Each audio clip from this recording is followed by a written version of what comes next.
Parfois, je me demande ce que les chats pensent réellement de nous, les humains. Imaginez, vous vous évanouissez sur le canapé, et pendant ce temps, votre chat observe avec curiosité, se demandant comment nous pouvons dormir pendant tant d'heures d'affilée. Pour lui, c'est une véritable comédie. Et cette scène classique où vous trébuchez dans le noir, vous débattant contre des meubles invisibles? Oh, pour votre félin, c'est un spectacle à part entière.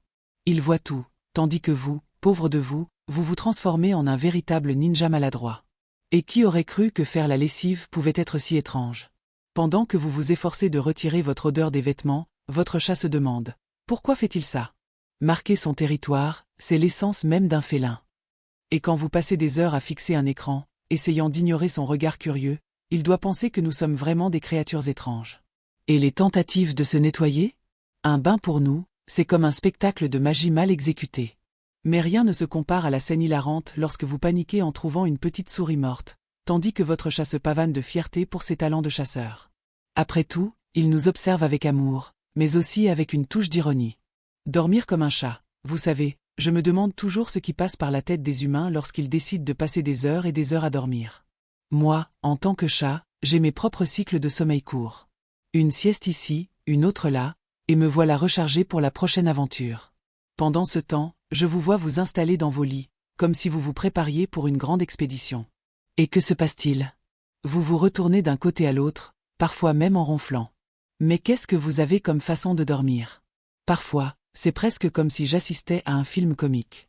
Vous vous enroulez dans les couvertures et vous vous contorsionnez pour trouver la position parfaite, mais cela semble prendre une éternité. Pour moi, c'est simple, un endroit chaud et confortable, et hop, en quelques secondes, je suis parti. Et pendant que je m'étire et que je laisse la paresse m'envahir, c'est drôle de voir la confusion que vous créez. Ce que je vois comme un art de se détendre, vous semble être une mission impossible. Et que dire de vos horaires? Alors que je m'autorise à dormir quand je veux, vous avez toute une routine folle. Se réveiller, travailler, manger, et bien sûr, dormir à nouveau. C'est comme si vous étiez coincé dans un cycle sans fin, et je reste là, à observer, me demandant. Pourquoi ne peuvent-ils pas être plus comme nous, les félins, et simplement profiter d'un petit somme à tout moment? Parfois, j'ai l'impression que vous avez un sérieux problème de gestion du sommeil. Et lorsque vous vous réveillez? Ah, l'expression sur votre visage mérite un prix. Yeux mi-clos, cheveux en bataille et une expression de totale confusion. C'est comme si vous veniez de sortir d'un rêve profond et que vous ne compreniez pas où vous êtes. Cela me fait rire, et je ne peux pas m'en empêcher. Pour moi, la vie est simple. Je dors et je me réveille quand je veux, et bien sûr, je garde toujours un œil sur la nourriture. Au final, je ne comprends pas cette relation étrange que vous avez avec le sommeil. Pour moi, ce n'est qu'une autre partie de la journée, mais pour vous, cela semble être une véritable odyssée. Si seulement vous pouviez avoir un peu de la sagesse féline, peut-être sauriez-vous profiter de ces moments de repos sans tant de complications. Vision nocturne supérieure. Lorsque la lumière du jour s'éteint, c'est comme si le monde se transformait en un immense terrain de jeu pour moi. L'obscurité ne m'effraie pas. En fait, elle m'enchante. Je vois chaque recoin, chaque ombre, chaque mouvement. Et pendant ce temps, je vous observe, vous, les humains, et je ne peux m'empêcher de rire. Pour vous, la nuit semble être un véritable défi, presque comme une épreuve de survie. Les trébuchements, les chutes et les coups sont le spectacle le plus drôle que j'ai jamais vu. C'est incroyable de voir comment vous vous déplacez avec tant d'insécurité dans le noir. Alors que je me faufile silencieusement dans la maison, vous semblez danser une chorégraphie maladroite, essayant d'éviter les meubles et les objets éparpillés. Je me demande souvent si vous oubliez que la lumière est éteinte. Et voilà que vous vous heurtez à la table ou vous cognez contre la chaise, tandis que je ne fais qu'observer, amusé par chacun de vos faux pas. Et que dire de vos cris? Ah, ces cris sont de la musique à mes oreilles. Lorsque vous entendez un petit bruit la nuit, votre réaction est presque exagérée. On dirait qu'un monstre vient d'envahir la maison. Je ne peux m'empêcher de rire intérieurement, car je sais que c'est moi, juste un chat curieux, explorant ce que la nuit a à offrir. Pour moi, tout cela est si naturel. Mais pour vous, cela ressemble à une véritable apocalypse zombie. Parfois, je me demande si vous ne souhaiteriez pas avoir une vision nocturne comme la mienne. Ce serait une expérience incroyable de ne pas avoir à allumer les lumières ou à vous soucier de trébucher. Je m'amuse à penser à cela, parce que pour moi, l'obscurité n'est qu'une extension du jour. Et si vous pouviez voir comme je vois, peut-être que la nuit deviendrait une aventure et non une source de peur et de confusion. En fin de compte, je veux juste que vous compreniez que l'obscurité n'est pas quelque chose à craindre. C'est une invitation à explorer, à découvrir de nouvelles choses, et bien sûr, à rire de vos propres mésaventures. Alors, la prochaine fois que vous vous lèverez la nuit, rappelez-vous, un chat vous observe, et il s'amuse probablement beaucoup de ce qu'il voit. L'étrangeté de l'hygiène humaine. Regardez, je me demande toujours ce qui se passe dans la tête des humains lorsqu'ils décident de laver leurs vêtements. C'est un véritable mystère pour moi. Pour nous, les chats, l'odeur est une marque de fabrique, un moyen de dire ici, c'est chez moi. J'ai déjà vu des humains passer des heures à essayer d'éliminer leur propre arôme, tandis que je n'ai besoin que d'une bonne promenade sur le canapé ou d'un frottement contre la jambe de la chaise. Ils semblent tellement obsédés par l'idée de se débarrasser de ce qu'ils considèrent comme sale, mais pour moi, c'est juste une partie de la vie. L'odeur est une identité, et ils semblent ne pas comprendre cela. Je ne peux m'empêcher de rire en voyant un humain avec une pile de vêtements sales, faisant des grimaces comme si c'était une tâche de vie ou de mort. Et quand il jette tout dans la machine, c'est comme s'il lançait un sort. Je suis même curieux de voir ce qui se passe. Après tout, la machine fait du bruit, tourne et puis rend les vêtements propres, mais, sincèrement, qui se soucie de ça? Ce qui compte vraiment, c'est le confort de mon petit coin pour une bonne sieste. Et que dire de leur obsession pour la blancheur des vêtements? Une fois, j'ai vu un humain presque en larmes parce qu'une chemise blanche était tachée. Sérieusement, qui s'en soucie? Moi, par exemple, j'ai un amour inconditionnel pour une bonne tache de poil. C'est comme si je laissais un petit morceau de moi à chaque endroit que je visite. Ils devraient profiter un peu plus de leur marque, au lieu de s'inquiéter tant de paraître propre. La façon dont les humains s'habillent est aussi une curiosité à part. Ils ont une infinité de vêtements qu'ils portent uniquement lors d'occasions spécifiques. Je me dis, pourquoi ne pas toujours porter la même chose? C'est tellement pratique. Pour nous, un bon pelage suffit. Leur mode est un véritable labyrinthe de couleurs et de styles, tandis que je n'ai besoin que d'un endroit chaud et d'une boîte en carton. Et, au final, ce que je ne comprends vraiment pas, c'est pourquoi ils se soucient tant de plaire aux autres. La vie est trop courte pour mettre de côté son propre odeur au nom d'une apparence propre. Si seulement ils savaient que, pour nous, les chats, l'odeur est ce qui nous définit. Je crois que ce serait plus facile s'ils s'acceptaient tels qu'ils sont, sans toute cette complication. Addiction aux écrans. Ah, les écrans. Je ne comprends pas pourquoi les humains sont si hypnotisés par ces carrés brillants. C'est comme s'ils étaient sous un sort, ignorant tout ce qui les entoure, y compris ma présence. Parfois, je me demande s'ils pensent que ces écrans ont plus d'importance qu'un bon câlin ou une boule de laine. Pendant ce temps, je suis là, essayant d'attirer leur attention. Mais il semble que plus je m'efforce, moins ils me remarquent. Je les vois passer des heures à regarder des vidéos ou à jouer, tandis que je saute autour d'eux, faisant des acrobaties, et ils ne s'en aperçoivent même pas. C'est presque comme si j'étais invisible. Qu'est-ce qui peut bien être si fascinant sur ces écrans qu'ils ne peuvent pas me regarder? J'aimerais juste un peu d'attention, mais il semble que la lumière de l'écran soit bien plus intéressante. C'est un véritable dilemme.